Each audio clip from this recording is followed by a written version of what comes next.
Đây hôm nay em review máy cắt nước đá uống bia nha anh em.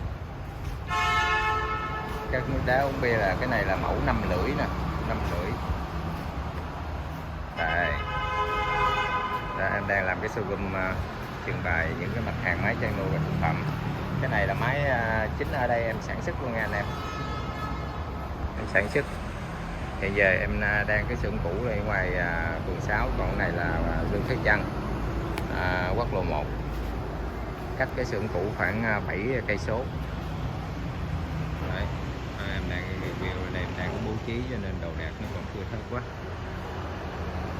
Review cho anh em coi máy cắt nước đá 5 lưỡi.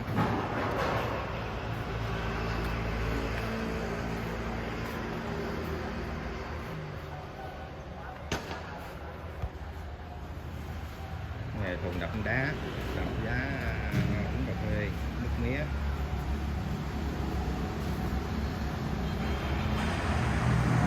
Máy cắt đá 5 lưỡi.